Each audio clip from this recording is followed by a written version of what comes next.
Cheers! You remember Cheers, don't you? You didn't just watch that bar, you lived in it for a moment every week. You could practically smell the old wood counters and hear the clink of glasses before the camera even finished its opening glide. The glow was always low and golden, like the last hour of sunlight in a Boston afternoon. The place felt familiar because it was built that way. Sam wiping down the bar, Carla yelling at someone, Norm sliding onto his stool like gravity itself pulled him to the same spot every night. You knew the rhythm of their banter before the punchlines landed, the way Cliff would lean in with another useless fact, the way Diane's voice would rise with exasperation. Even the jukebox in the corner seemed frozen in time, playing songs nobody needed to hear because the conversation was music enough. Back then, sitcoms didn't try to feel like real hanging out spots, but Cheers did. It worked because it showed you what it felt like to belong somewhere, even if that somewhere was just a bar full of lovable misfits. Today the world is louder, faster, distracted, but remember how Cheers slowed you down? When everything around you was chaotic, you could step into that bar where everybody knew your name. Didn't you wish you had a place like that in real life? Hill Street Blues. Yeah, the Hill Street Blues, the show that didn't sugarcoat anything. Not the cracked pavement, not the exhausted faces, not the sirens bouncing off old brick buildings. You remember the sound of that roll call, don't you? That low murmur of officers gathering in a dim precinct room, the scrape of metal chairs, the authoritative voice telling them, "Let's be careful out there." You could almost smell the burnt coffee and hear the city waking up behind the windows. The desks were cluttered with case files nobody had time to close. The phones rang with problems that never stopped multiplying. You saw officers grabbing their jackets mid-sentence, heading into streets that didn't care how tired they were. It was chaotic, but in a way that felt true. The show pulled you into an America dealing with crime, unrest, and moral messiness, things you might not have understood at the time but could feel in your gut. Now, when police dramas lean on slick editing and high-tech gadgets, can you feel how different it was? Raw, human. You saw people cracking under pressure, falling in love in hallways they barely had time to walk through, and doing the job anyway. You remember watching it and thinking the world looked a little more complicated than you thought? Star Trek: The Next Generation. This was the future, or at least the future the 80s dreamed of. If you were around when Star Trek: The Next Generation first aired, you remember that odd mix of hope and awe when the Enterprise D slid across your screen. The hum of the ship, the soft beeps of the bridge consoles, the calm authority of Captain Picard's voice. It all felt like stepping into a cleaner, wiser version of what humanity could become. You could almost feel the smooth surface of those touch panels, hear Data's precise intonation, see the stars streaking past the windows in a blur of light. The corridors stretched endlessly, humming with quiet purpose, and even the silences felt designed for thinking. You watched crew members solve problems not with weapons first, but with diplomacy, curiosity, and respect for the unknown. What made it special wasn't just the sci-fi tech, it was the feeling that the future still held possibility, that exploration wasn't just a plot device, but a promise. Compare that to today, when the future often feels uncertain or even frightening. Back then, didn't Next Gen make you believe we'd get through it all, that we'd grow past our worst instincts and find something better among the stars? The Cosby Show. Of course you remember The Cosby Show, not as a series of episodes, but as a feeling. You can still picture that Brooklyn brownstone as clearly as your own childhood home. The Huxtables' living room had its own smell in your imagination, a mix of cooking, books, and whatever old wooden carpet give off when they've lived a full life. You heard the clatter of dinner being served, the rise and fall of the parents' voices, the laughter that always spilled out and softened whatever lesson was being taught. The kids tracked through the house like small storms, leaving behind homework and half-finished snacks, while the parents exchanged glances that said more than dialogue ever could. You felt the jazz records humming low in the background, the easy comfort of people who had built something together over decades. You didn't need the family to be perfect. You needed them to feel real, and they did. They danced, argued, teased each other, celebrated for no reason, just like families you knew. Today's sitcoms often go for sharper humor or bigger shock value, but back then, you sat down with the Huxtables the way you sit. Down with people you love. Do you remember how safe that felt? Newhart. You remember Newhart, that quiet little Vermont inn that felt like a world tucked away from the noise of everything else. When you watched it, you didn't just see the crisp New England air, you felt it. The crunch of gravel, the gentle creak of wooden floors, the calm rhythm of running an inn where every guest seemed to bring a little chaos with them. The lobby always had that old inn stillness, with faded rugs and lamps that cast a golden glow against wood-paneled walls. You could almost hear the wind rattling the windows, while Dick stood behind the desk, quietly baffled by whatever absurdity had just walked through the door. Dick Dick Loudon wasn't the kind of character who had to shout to be funny. He let the world around him be strange enough for all of us. The oddball locals, the tiny misunderstandings, the gentle pace, none of it needed to rely on spectacle. Today's comedies move fast, cutting from joke to joke. But remember how Newhart made you smile without asking you to rush? Didn't it feel like you were stepping into a slower, kinder pocket of the world you wish still existed? Night Court.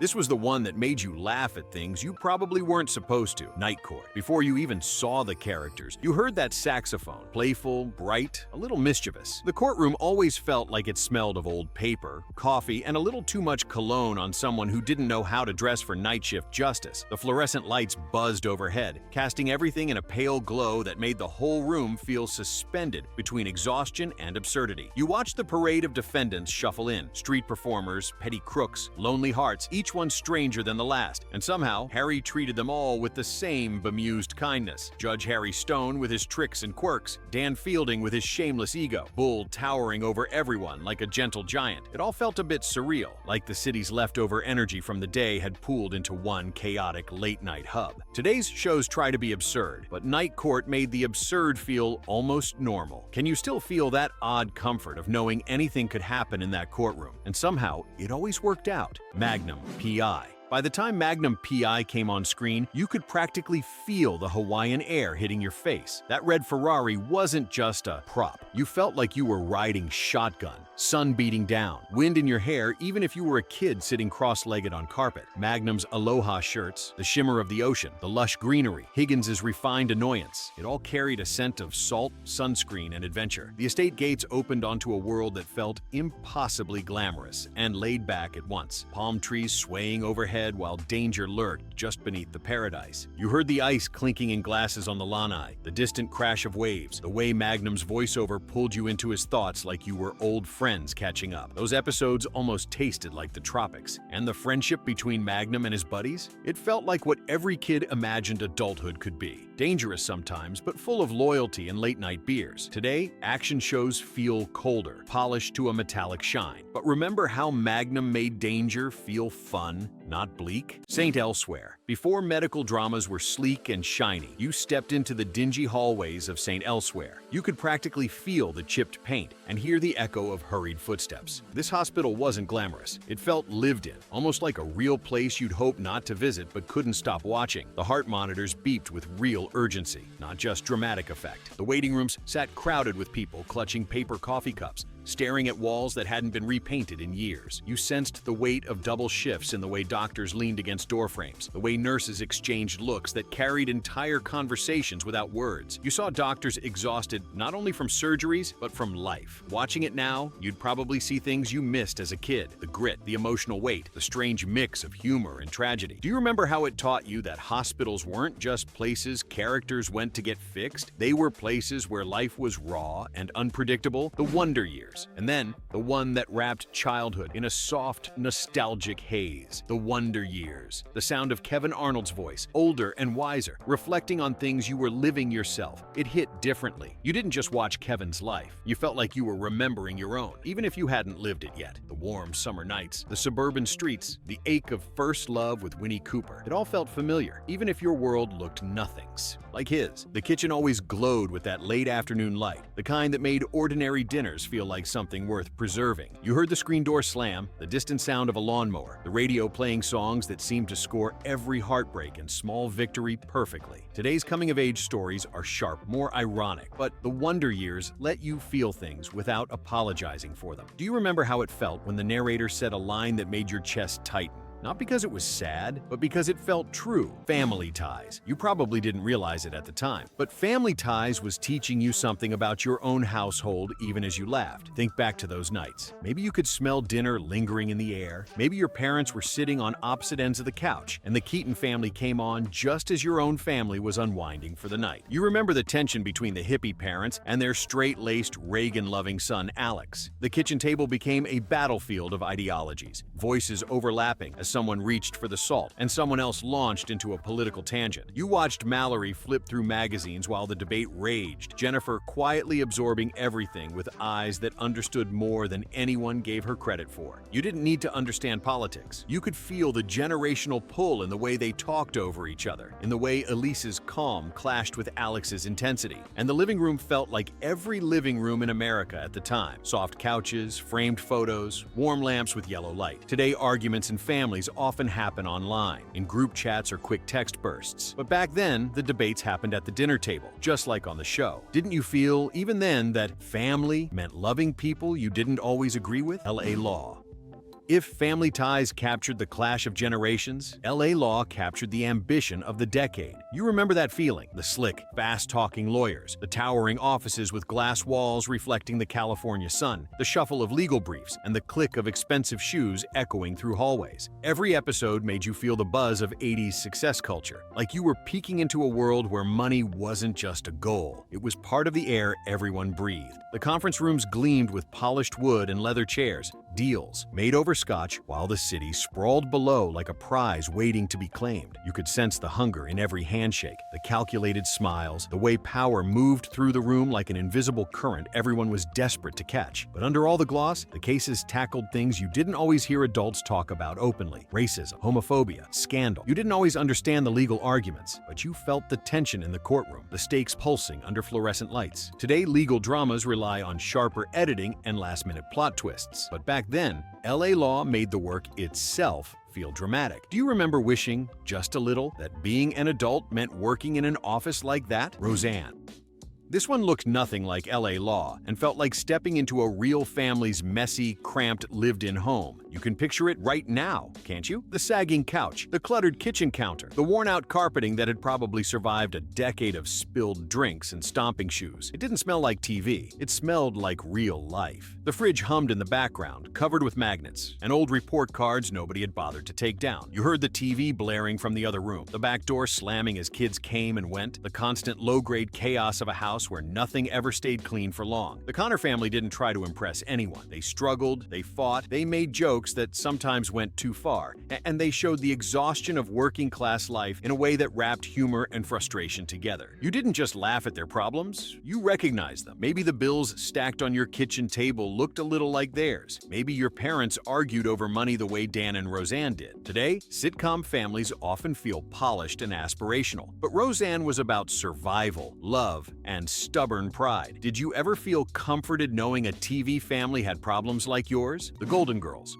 When you think of comfort, though, you probably think of the Golden Girls, and you can almost hear that theme song before anything else plays. You remember the sound of plates clinking as they cut another slice of cheesecake in that Miami kitchen. You remember Sophia shuffling in with that wicker purse, Dorothy giving her that dry, exhausted stare, Rose launching into another St. Olaf story, and Blanche floating into the room like she owned every inch of it. You could practically feel the Florida humidity woven into every joke. The lanai doors stayed open to catch whatever breeze rolled through, palm fronds swaying just beyond the glass. You watched them gather around that kitchen table at midnight, solving problems that ranged from heartbreak to money troubles to dates gone hilariously wrong, and none of it ever felt small. What made the show special wasn't just the humor, it was the way those women made aging look like a second adolescence, full of friendship, mistakes, crushes, and late-night talks. Today, older characters are often sidelined or softened, but back then, these women were bold, sharp, and alive. Didn't they make you feel like life only got funnier as you got older? Murder, she wrote. And then the mystery lover inside you remembers Murder, she wrote, the cozy crime series that always felt like a cup of tea on a Sunday night. Jessica Fletcher had a way of walking into a room that made everything feel calmer, even when someone had just been found dead. You remember the typewriter tapping in the intro, the crisp turning of pages, the soft Maine accents, the way Cabot Cove always looked like it smelled of ocean air and pine trees. The harbor sat quiet in the mornings, lobster boats bobbing gently while fog rolled in off the water like a curtain slowly lifting. You noticed the way Jessica Jessica tilted her head when something didn't add up, her mind already 3 steps ahead while everyone else was still catching their breath. The murders weren't gruesome, they were puzzles, and you couldn't help trying to solve them before Jessica did, even though she always beat you to the answer. Today, crime shows lean toward gritty realism and darkness, but Murder, She Wrote made crime solving feel comforting, like a ritual. Didn't it make you believe that with enough curiosity and kindness, you could unravel any mystery life handed you? The A-Team. Now onto the adrenaline rush of the A-Team. Before the episode even started, you could hear that theme pounding in your chest, the screen filled with explosions, improvised traps, and machines welded together in barns and garages like the world's most dangerous arts and crafts hour. You remember Hannibal's cigar-chomping grin, the flash of Face's charm, Murdoch's manic brilliance, and the way B.A. crossed his arms like he was holding the whole team together by sheer scowl alone. The sparks flew from welding torches while the clock ticked down, sweat dripping as they hammered steel plates onto whatever vehicle was about to become a weapon. You watched them turn tractors into tanks, vans into battering rams, and every piece of junk into something the bad guys never saw coming. You could almost smell the gasoline and dust, feel the rumble of engines, see the sparks flying as they built something ridiculous but effective. Today, action shows often rely on CGI and sleek choreography, but the A-Team gave you grit, noise, and pure 80s invention. Didn't it make you believe you could build anything with duct tape and determination? MacGyver. For pure creativity, nothing beats MacGyver. You probably didn't even notice when you started looking at everyday objects differently. Paper clips, duct tape, shoelaces, chocolate bars. Watching Mac work was like watching science class turned into high-stakes adventure. You could hear the urgency in his voice as he explained what he was doing. The hum of makeshift devices, the tense ticking of timers that always seemed way too close to zero. His hands moved with calm precision even when everything around him was falling apart, twisting wires and snapping components into place like he'd done it 1,000 times. You leaned closer to the screen, trying to memorize the steps, half believing you could pull off the same trick if life ever demanded it. And when he pulled it off, escaping with nothing but ingenuity, you felt smarter just for having watched. Today we have tutorial videos for everything, but MacGyver made problem-solving look heroic, clever, and cool. Did you ever try a MacGyver trick around your house? Even if it was just taping something together and hoping it held? Married with Children. This was the show that made you laugh at things you weren't sure you should laugh at. Married with Children. You remember the Bundy house, the sagging couch, the worn carpet, the clutter nobody ever picked up. You could practically hear the creak of the couch springs every time Al flopped onto it after a miserable day at the shoe store. Peggy's heels clicking across the floor, Kelly's gum smacking, Bud's scheming. The television blared constantly in the background, commercials mixing with complaints, nobody listening to anyone but everyone talking anyway. You smelled the stale pizza boxes stacked near the trash, the untouched laundry piling up, the general atmosphere of a household running on fumes and sarcasm. Everything felt chaotic, loud, and a little bit wrong in a way that made it all funnier. Sitcoms before this one were tidy, wholesome, and safe. But Married, as with Children, broke all the rules. Today, edgy humor is everywhere. But back then, this show felt like rebellion. Didn't it make you laugh at the absurdity of real-life frustration? Miami Vice. Now your memories shift toward neon lights, pastel jackets, and the hum of synth music. Because Miami Vice wasn't just a show, it was a mood. You can still feel the humid Miami nights, the glow of streetlights reflecting off rain-slick pavement, and the sleek hum of speedboats cutting through dark water. Crockett and Tubbs weren't just cops, they were style icons, blending undercover danger with 80s glamour. The city pulsed around them, Art Deco facades glowing pink and turquoise, palm trees silhouetted against sunsets that looked almost too perfect to be real. You watched them step out of sports cars in linen suits, no socks, stubble just right, moving through a world where beauty and violence shared the same address. You could almost smell the salt water, feel the bass of the soundtrack in your chest, and sense the tension in every slow-motion walk toward trouble. Today, crime shows look clinically sharp, but Miami Vice felt like a dream. Dangerous, seductive, and unforgettable. Do you remember how cool you felt just watching it? ALF.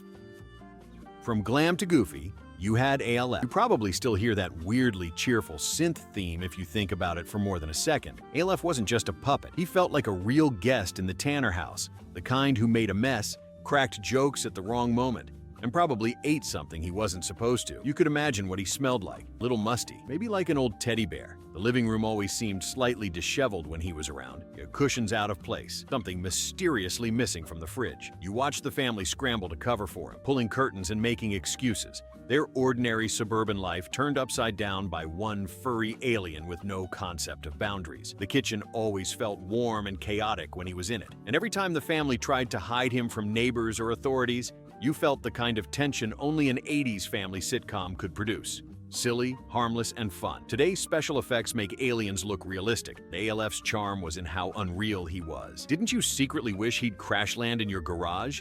Knight Rider.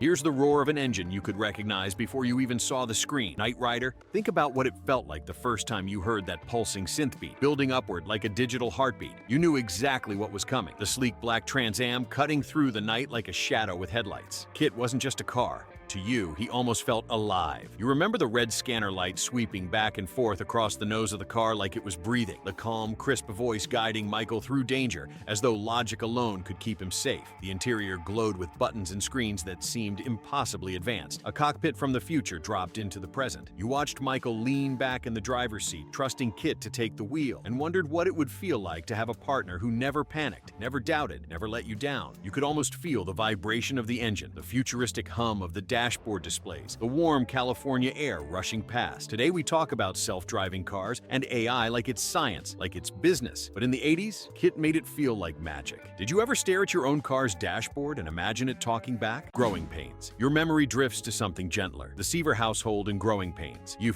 probably still remember that warm, lived-in feeling of their home. The way the light always felt soft, like it passed through a lens coated in family warmth. Jason Seaver's office had that cozy clutter. Books, papers, the faint whiff of pipe tobacco if you imagined it hard enough. You could hear Maggie typing away, the kids slamming doors upstairs, Mike getting into trouble again, Carol rolling her eyes at his antics. The staircase saw more traffic than a highway, siblings chasing each other up and down while parents called out warnings that everyone cheerfully ignored. You sensed the rhythm of a house where someone was always arriving or leaving, where privacy was a myth and love was the only thing anyone had in abundance. Every episode felt like a normal family trying to adjust to the ever-shifting rhythms of growing up. Today, families scatter across devices and schedules, but back then, it felt like everyone gathered in the living room and dealt with things together, even if they created half the chaos themselves. Do you remember watching Mike get into one ridiculous situation after another and thinking, someone I know acts exactly like that? Who's the Boss? Now to the role reversal charm of Who's the Boss, the show that flipped traditional expectations in a way you might not have registered as groundbreaking at the time. You remember the cozy Connecticut house with its soft colors and tidy decor, the contrast between Angela's professional polish and Tony's warm, hands-on energy. You could picture Tony in the kitchen, sleeves rolled, maybe humming a tune, cooking dinner with a skill that felt unusual for sitcom dads back then. The smell of Italian cooking drifted through the house, garlic and tomatoes simmering while Samantha did homework at the counter, and Jonathan wandered in looking for a snack. You watched Angela kick off her heels after a long day, sinking into a chair while Tony handed her a plate without being asked, the kind of quiet care that spoke louder than any declaration. Angela's heels clicked across hardwood floors as she tried balancing career ambition with motherhood, and Mona breezed through scenes like a burst of mischievous wind. Today, conversations about gender roles have become more direct, more analyzed, but in the 80s, this show did its work gently through humor, chemistry, and simple domestic life. Did you ever wonder what it would be like to have someone like Tony in your house, bringing warmth into every room he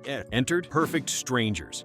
Remember that pure, infectious joy, the kind you could feel in your body every time Perfect Strangers came on. You still hear Balky's accent in your head, don't you? And that signature line, "Don't be ridiculous." You remember the apartment, little, cluttered, filled with mismatched furniture, and how it always felt like it smelled faintly of takeout and fresh laundry. Larry's anxious energy practically buzzed, while Balky floated through scenes like he'd never experienced a bad day in his life. The windows let in gray Chicago light, but somehow, the room always felt bright when Balky was spinning through it, turning disasters into opportunities with pure optimism. You watched Larry clutch his forehead in disbelief while Balky grinned, completely unaware that whatever scheme they'd stumbled into was about to go wonderfully, hilariously wrong. Their adventures, whether they were working in a discount store, a newspaper office, or dealing with everyday American absurdities, felt like a warm invitation to laugh at life instead of fighting it. Today, buddy comedies often lean on irony or darker humor, but Perfect Strangers thrived on innocence and earnestness. Do you still remember doing the dance of joy in your living room, even just once? 21 Jump Street.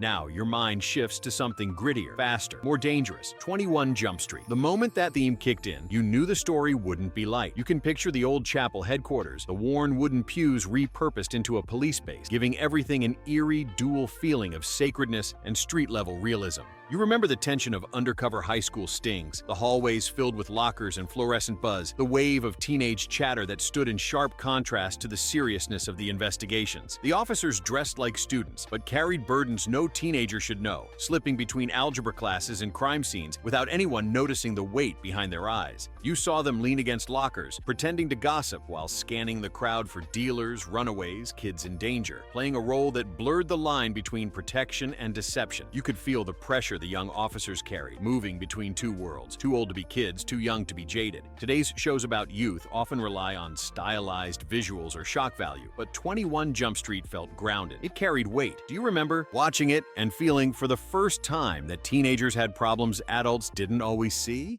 The Fitzpatricks.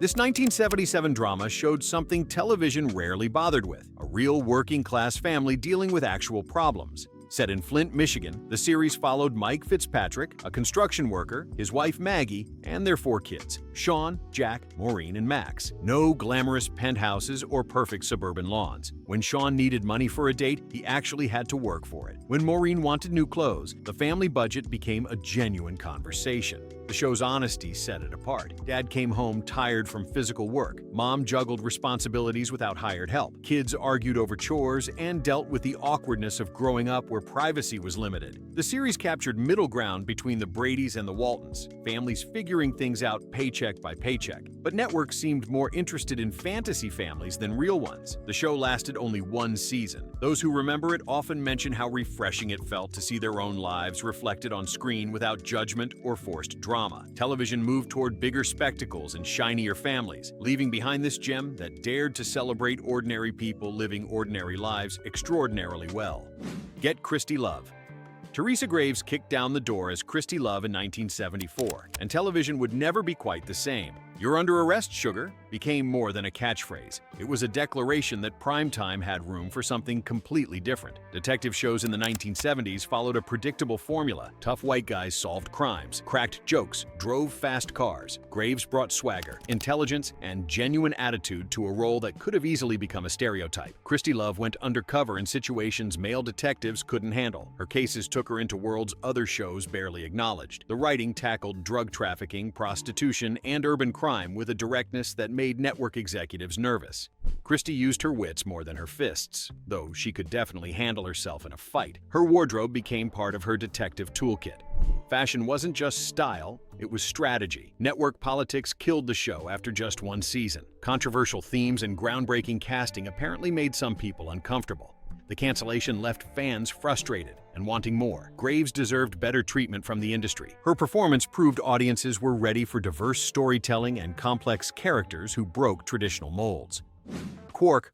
While everyone obsessed over serious space operas in the late 1970s, one show dared to ask the most important question: what if the heroes of the galaxy were complete idiots? Quark launched in 1978 with a premise so ridiculous it was brilliant. Adam Quark, played by Richard Benjamin, wasn't saving the universe from evil empires, he was emptying their trash cans. The show followed Quark and his misfit crew aboard a garbage scow, cleaning up after more important spaceships. Think Sanford and Son meets Star Wars. His crew included identical twins, one a clone of the other, though nobody could tell which was which, an emotionless science officer who made Spock look warm and fuzzy, plus a walking plant creature who communicated mostly through interpretive dance. The writing was surprisingly sharp. While other shows took themselves deadly seriously, Quark understood something crucial. Most space adventures were pretty silly when you really thought about them. The show gleefully pointed out these absurdities while creating its own brand of cosmic chaos. Benjamin brought a neurotic, everyman quality that made him instantly lovable. The special effects budget was clearly whatever loose change producers found between couch cushions,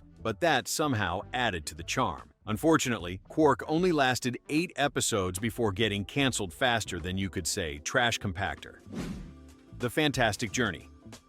Time travel shows usually throw characters into past or future, but what if you could visit parallel worlds where history went completely sideways? That's exactly what happened in this 1977 series, where travelers bounced between dimensions like cosmic pinballs. After their boat gets caught in a strange storm, survivors wash up on an island existing outside normal time and space. Each area they explore represents a different era or alternate reality. One week, they're dodging medieval knights. The next, they're dealing with futuristic societies that make Star Trek look quaint. The cast included characters from different time periods who'd gotten stuck during their own journeys. A scientist from 1977, a guy from the 1960s, someone from the far future, even a person from Atlantis. It was the ultimate support group for displaced time travelers. The show tackled serious ethical questions most sci-fi avoided. Should you interfere with a society's natural development? What happens when technology advances too quickly? These weren't just adventure stories with laser guns and rubber monsters. Special effects were ambitious for television, even if they look charming now. The real magic happened in the writing room, exploring complex ideas about human nature and progress. Unfortunately, the network pulled the plug after one season, leaving viewers with a massive cliffhanger. The show's concept feels incredibly modern today when every movie involves multiple universes and alternate timelines. Sigmund and the Sea Monsters.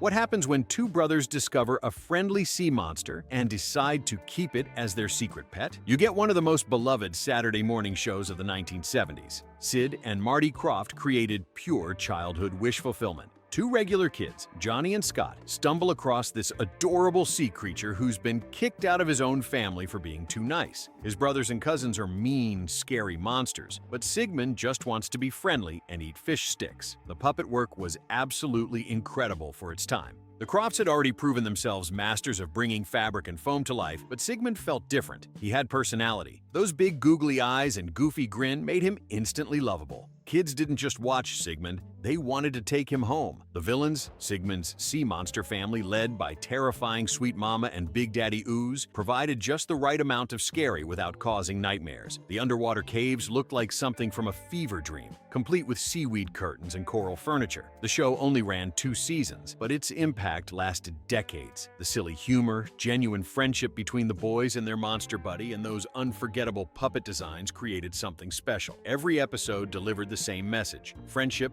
comes in all shapes and sizes. Jason of Star Command.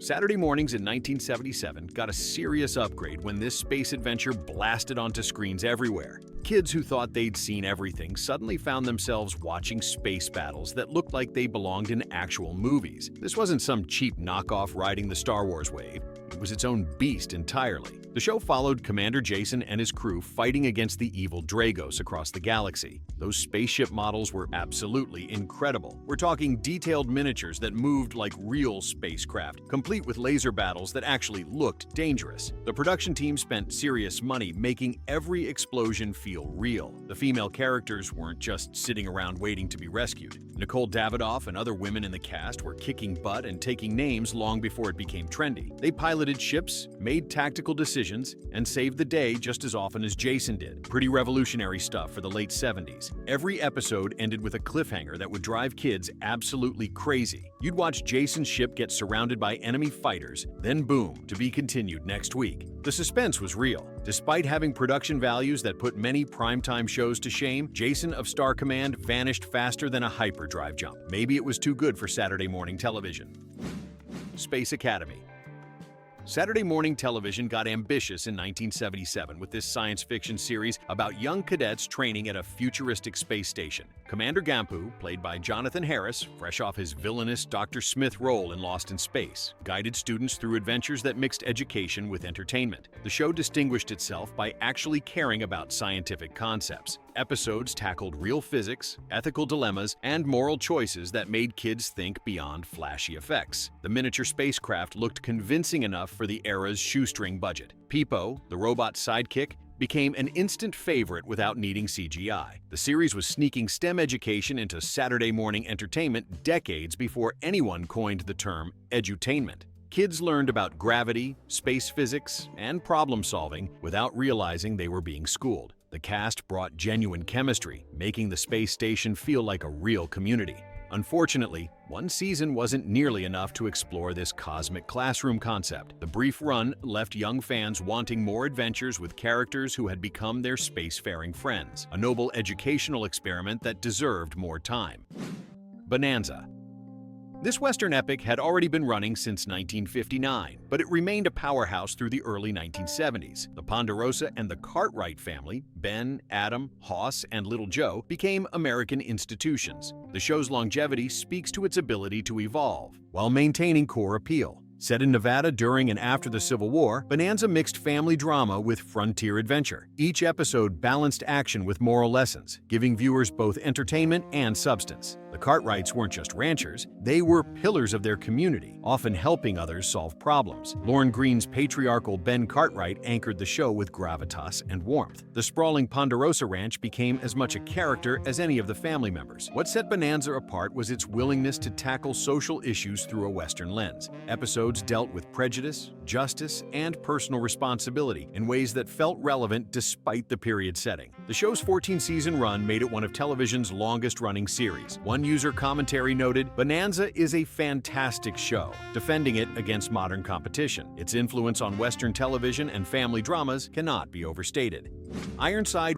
Raymond Burr returned to television in 1967 and continued dominating ratings through the early 1970s. Robert Ironside, a San Francisco police consultant confined to a wheelchair after an assassination attempt, proved disability didn't diminish detective abilities. This was groundbreaking representation for its time. Ironside's team, a diverse group including a black officer, a female officer, and his assistant, reflected changing social dynamics. The show tackled cases with intelligence and grit, never using Ironside's wheelchair as a gimmick or limitation. Burr brought the same commanding presence he'd shown as Perry Mason, creating a character who was brilliant, demanding, and ultimately heroic. The show's San Francisco setting provided a gritty urban backdrop that felt more realistic than many crime dramas. Episodes dealt with contemporary issues like drug trafficking, organized crime, and political corruption. What made Ironside special was its refusal to treat its protagonist as inspirational despite his disability, or as limited because of it. He was simply an exceptional detective who happened to use a wheelchair. The show ran 8 seasons, proving audiences appreciated smart crime drama with substantive characters. Burr's performance cemented his status as one of television's greatest actors.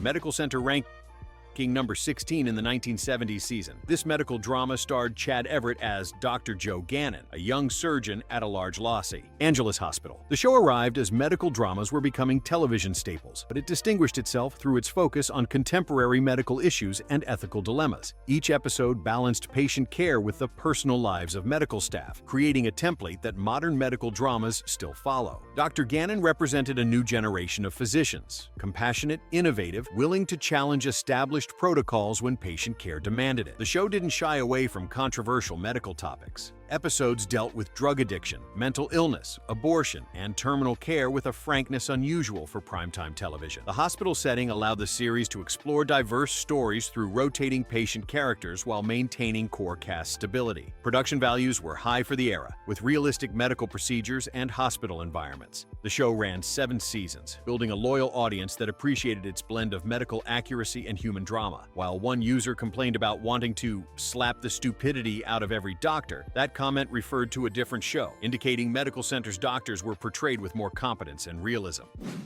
Hawaii 5-0 ranking number 15. In the 1970s season, this police procedural made the Hawaiian Islands a character as important as any detective. Steve McGarrett's "Book 'em Dano" became one of television's most famous catchphrases. The show mixed island paradise with serious crime drama, creating a unique aesthetic that set it apart from mainland police shows. Jack Lord's portrayal of McGarrett established the stoic, dedicated detective archetype that influenced countless cop shows afterward. The show's theme music, by Morton Stevens, became instantly recognizable. Those drums and horns screamed Hawaii and adventure. Episodes took advantage of stunning island locations, making the show a visual treat. However, the series wasn't without criticism. One user noted, "Hawaii 5-0 has always been racist cop propaganda," reflecting modern reassessment of how the show portrayed Native Hawaiians and justice. Another complained about an episode featuring a teenage lesbian subplot, calling the show a waste of time. Despite these critiques, Hawaii Five-0 ran 12 seasons and became one of the longest-running police dramas in television history. Its influence on the procedural format remains significant, and the 2010 reboot proved the concept still resonated with audiences. Gunsmoke. By the 1970-71 season, Gunsmoke ranked number 5 and had already been on air since 1955, making it television's longest-running Western. Marshal Matt Dillon, played by James Arness, kept the peace in Dodge City, Kansas, through 20 seasons. The show's longevity speaks to its ability to deliver quality Western storytelling week after week. What set Gunsmoke apart was its willingness to show the darker side of frontier life. This wasn't a sanitized West. It was violent, morally complex, and often tragic. Characters died, justice wasn't always served, and right and wrong weren't always clear. The supporting cast became American fixtures. Doc Adams, Kitty Russell, and Festus Hagen felt like real people, not stock Western characters. Their relationships with Matt Dillon evolved over decades, creating genuine investment from viewers. Episodes balanced action with character development, giving audiences both excitement and substance. The show's writers weren't afraid to challenge Western mythology, presenting indigenous peoples with more nuance than most contemporaries and showing the cost of violence on everyone involved. Gunsmoke ended its run in 1975, concluding one of television's most remarkable achievements. Its influence on Westerns and television drama generally cannot be overstated. It proved television could sustain quality storytelling over unprecedented timeframes. Monty Python's Flying Circus. As much as we love the sketch comedy troupe's films, it was their show that rocketed them to stardom. A group of smart writers and excellent performers, the Pythons helped define comedy in the 1970s. Their surreal humor was unlike anything that preceded it, cracking up audiences worldwide. The undefinable mix of intellectual jokes, physical comedy, and innuendo was truly something special. Episodes had no traditional structure. Sketches flowed into one another through stream of consciousness animation by Terry Gilliam. The famous Dead Parrot sketch, the Spanish Inquisition, the Ministry of Silly Walks. These became cultural touchstones that comedians still reference. The troupe included Graham Chapman, John Cleese, Terry Gilliam, Eric Idle, Terry Jones, and Michael Palin, each bringing distinct comedic voices. Their willingness to be absurd, to leave jokes unresolved, to mock themselves as much as anyone else, created a new comedy language. The series ran from 1969 to 1974, producing only 45 episodes, but its influence on comedy cannot be overstated. Comedians continue studying their skits for inspiration today. The show proved comedy could be intelligent without being condescending, absurd without being meaningless. Land of the Lost. Saturday mornings in the 1970s had a magical formula, and this show delivered adventure every single week. The Marshall family's accidental trip through a dimensional gateway was pure escapist gold. Will, Holly, and their dad Rick found themselves trapped in a bizarre world where T-Rex stomped around. Monkey-like Pakuni spoke broken English, and terrifying lizard creatures called Sleestaks hissed through ancient temples. The show's creators took things seriously, and stop-motion animation brought every monster to life with painstaking detail. Each dinosaur movement required hundreds of tiny adjustments to miniature models. The Sleestaks, with glowing red eyes and silver scales, became the stuff of childhood nightmares and dreams. These weren't cheap rubber suits. They were carefully crafted creatures that moved with genuine menace. But the real hook went deeper than cool monsters. Ancient pylons scattered across the land controlled everything from weather to time itself. Crystals powered mysterious technology the Marshalls barely understood. Every episode promised new discoveries about this lost civilization. The show treated young audiences like they could handle complex ideas about parallel dimensions and alien science. However, one user noted the characters' decision-making was unbelievable and dumb, criticizing plot logic. Another defended it. Kids ate it up. The show treated young audiences like they could handle complex ideas. The series proved Saturday morning television could be ambitious and smart while still delivering thrills. The Bob Newhart Show. Bob Newhart brought his deadpan stand-up routine to television with this 1972 sitcom about Chicago psychologist Bob Hartley. As a straight man to hilarious patience and characters, Newhart perfected the art of the reaction shot. His measured responses to absurdity around him created comedy through understatement rather than over-the-top performance. The show followed Mary Tyler Moore's formula by spotlighting a group of young professionals: Bob, his wife Emily, receptionist Carol, and dentist Jerry Robinson. Their relationships felt genuine, built on actual friendship rather than sitcom contrivance. Episodes rarely postulated on hot-button issues, instead mining humor from everyday situations and character quirks. Newhart's therapy sessions with eccentric patients provided some of the show's best moments. Mr. Carlin, the frequent patient played by Jack Riley, became a fan favorite with his confrontational sessions. The show added wackiness while maintaining grounded character work. What made it special was its willingness to let silence work. Newhart understood that sometimes the pause was funnier than the punchline. His telephone conversations, refined from his stand-up act, became signature moments. The show ran 6 seasons, earning multiple Emmy nominations and establishing Newhart as a sitcom master. He'd returned to television with another successful sitcom in the 1980s, but this original series showcased his unique comedic sensibility perfectly. The F.B.I.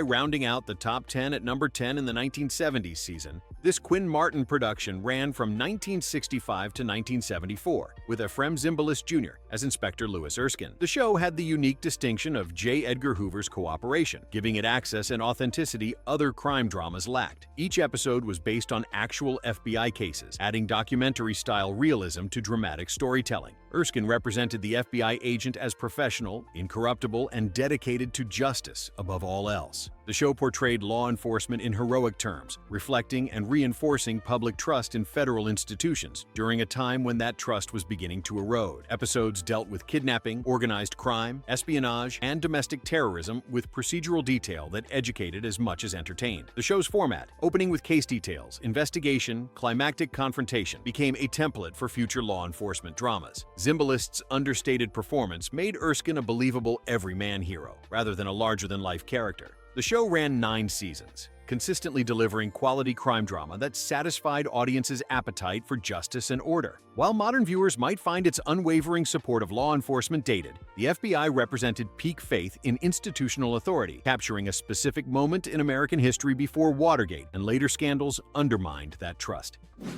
The Brady Bunch.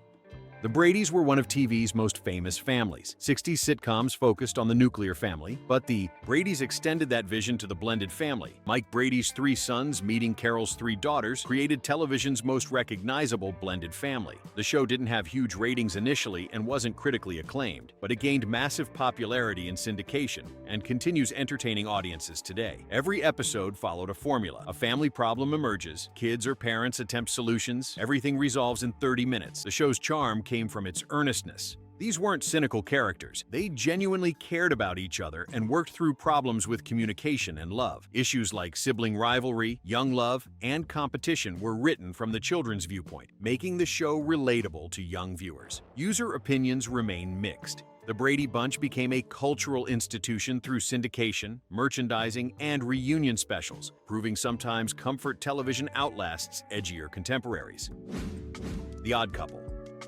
Based on Neil Simon's play and the subsequent film, this 1970 sitcom brought together 2 mismatched divorced men in the same apartment. Felix Unger, the neat freak, and Oscar Madison, the slob, created comedy through their fundamental incompatibility. Jack Klugman and Tony Randall brought impeccable timing and chemistry to roles that could have been one-note stereotypes. The show did very poorly in ratings initially, but Klugman, Randall, and the series itself were constantly nominated for awards, proving its timelessness and humor. The setup was simple but endlessly renewable. Every episode could mine humor from their conflicting lifestyles. Felix's neurotic cleaning habits clashed with Oscar's careless messiness. Their poker games with friends provided ensemble comedy. What elevated The Odd Couple beyond simple sitcom fare was the genuine affection beneath the bickering. Felix and Oscar needed each other, even as they drove each other crazy. The show explored male friendship and divorce at a time when both topics were somewhat taboo. Randall and Klugman's performances elevated every script, finding nuance in characters that lesser actors would have played as cartoons. The show ran 5 seasons, ending in 1975, but its influence continued through multiple revivals and adaptations. It proved that simple concepts executed with perfect casting and writing could create enduring comedy.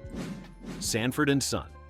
This show broke ground for African Americans. On television, while running their junkyard, widower Fred Sanford was prone to get-rich-quick schemes, and his loyal son Lamont kept him out of trouble. Red Fox brought his nightclub comedy background to Fred, creating a character who was cantankerous, conniving, and ultimately lovable. The show was witty and flat-out funny while focusing on political, social, and economic problems facing black families. Fred's constant fake heart attacks, "I'm coming to join you, Elizabeth," became running gags that never got old. The relationship between Fred and Lamont provided the show's heart. They bickered constantly but clearly loved each other. The junkyard setting allowed for diverse guest characters and situations. User commentary shows continued appreciation. "I think Sanford and Son had the best supporting characters of any sitcom," one noted. Another said, "Been reliving my youth. They're still so funny and enjoyable," showing the show's lasting appeal. The show ran 6 seasons and spawned several spin-off attempts. It proved African-American sitcoms could succeed in primetime without conforming to white family formats. Norman Lear's production brought the same social consciousness he'd shown with All in the Family. Fox's performance influenced generations of black comedians, and the show remains a landmark in television history. Happy Days.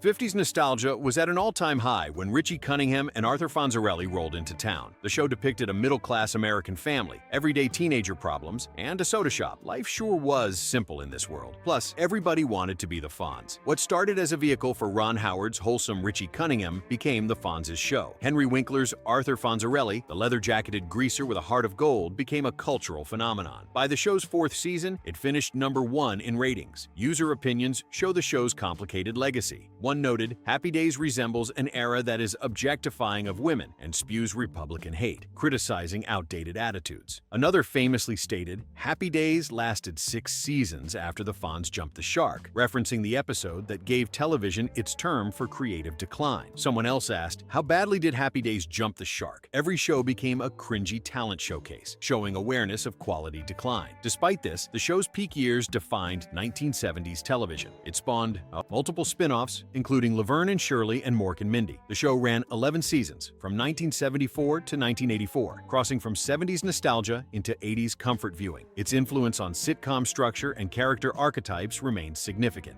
Taxi, with an ensemble cast, including Christopher Lloyd, Danny DeVito, Andy Kaufman, Judd Hirsch, and Marilu Henner. This was one of television's most acclaimed sitcoms, winning 18 Emmys and 4 Golden Globes over its run. Following a group of New York cab drivers who don't want to be cab drivers, the show included its share of dark comedy. Each character had dreams beyond driving a taxi. Jim Ignatowski, Lloyd's spaced-out ex-hippie, became one of sitcom history's most memorable characters. Kaufman's Latka Gravas brought his unique comedy to television, creating a foreign mechanic whose multiple personalities provided both laughs and pathos. DeVito's Louis De Palma was the short, tyrannical dispatcher everyone loved to hate. The show balanced comedy with genuine drama, tackling issues of failure, disappointment, and deferred dreams with humor and heart. Episodes could be hilarious in one scene and genuinely moving in the next. The writing respected both the comedy and the characters' humanity. Despite critical acclaim, the show struggled in ratings, getting canceled twice, first by ABC after 4 seasons, then by NBC after 1 more. The show ran from 1978 to 1983, defining the late 70s, early 80s transition period.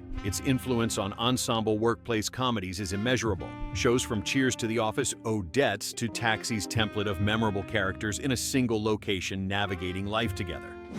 The Muppet Show kids had Sesame Street, but this show was for everyone to enjoy. Simply put, if you like puns, puppets, and pop culture, this is the show for you. Music was a big part of the show, often becoming part of the comedy, and they frequently brought on world-famous musical guests like Elton John, Alice Cooper, and Diana Ross. Still, it's lovable characters like Kermit and Miss Piggy that really earned the series its legacy. Jim Henson created something truly special, a variety show that worked on multiple levels. Kids enjoyed the slapstick and colorful characters. Adults appreciated the wordplay, celebrity interactions, and sophisticated humor. The framing device, Kermit producing a weekly variety show, allowed for controlled chaos. Every episode threatened to fall apart, mirroring the actual challenge of producing live entertainment. Miss Piggy's diva antics and unrequited love for Kermit created ongoing storylines. Fozzie Bear's terrible jokes somehow became funny through his earnest delivery. Gonzo's bizarre stunts defied explanation. Statler and Waldorf's heckling from the balcony provided meta commentary on the show itself. itself. One user admitted, "It took a bit to grow on me, but I like it more now," acknowledging the show's layered appeal. The musical performances showcased Henson's genius for blending puppetry with genuine artistry. The show ran from 1976 to 1981, producing 120 episodes that remain timeless. Its influence on comedy, puppetry, and variety television cannot be overstated. The Muppets became global icons, proving that felt and foam could create characters as memorable as any human performers. MASH. MASH, set during the Korean War as commentary on the Vietnam conflict, evolved over its run to be less comedic, which is one reason they struggled with using a laugh track. Brains, candor, great writing, and a pitch-perfect cast gave the show a loyal following, won it awards, and made its finale the most-watched TV event in history, with 105.9 million tuning in. What started as a comedy about doctors and nurses in a war zone became something profound, an examination of how people maintain humanity in inhumane situations. Hawkeye Pierce, played by Alan Alda, evolved from wisecracking surgeon to a character carrying visible trauma. The show's tonal shift from broad comedy to dramedy created a new television language. Episodes like Sometimes You Hear the Bullet and The Interview showcased television's capacity for serious storytelling. User opinions remain divided. One praised MASH, "First show I ever saw that blended humor with drama. It was intellectual without being condescending." Another countered, "MASH, H was the most overrated television series, ended up as a sanctimonious, unfunny show," criticizing its later seasons' earnestness. The show ran 11 seasons, far outlasting the actual Korean War, and its influence on hour-long dramedies is immeasurable. All in the Family. All in the Family took controversy and made it appointment viewing. Archie Bunker was a symbol of bad middle-class attitudes and political incorrectness, but even so, he was a lovable curmudgeon. #1 for 5 years, the show won awards and had multiple successful spin-offs, but most importantly, it brought real life to the sitcom format. Norman Lear's creation challenged bigotry, discrimination, and the status quo by putting all of America's ugliest prejudices in Archie's mouth, then letting his family and neighbors challenge them. Episodes dealt with rape, racism, homosexuality, women's liberation, the Vietnam War, topics other sitcoms wouldn't touch. Archie's battles with son-in-law Mike Stivic, the meathead, represented generational warfare playing out in living rooms nationwide. User commentary shows lasting impact. One noted, "All in the Family was an amazing sitcom with its teachable moments." Another countered sharply, "The Beverly Hillbillies and Green Acres are timeless. All in the Family was just absolute fucking garbage," showing the show still divides audiences. A third observed, "People are just too sensitive these days. All in the Family was a great show," defending its controversial approach. The show ran 9 seasons, from 1971 to 1979, spawning spin-offs, including Maude, The Jeffersons, and Archie Bunker's Place. Its cultural impact extended beyond television into national conversations about race, gender, and politics. The Mary Tyler Moore Show.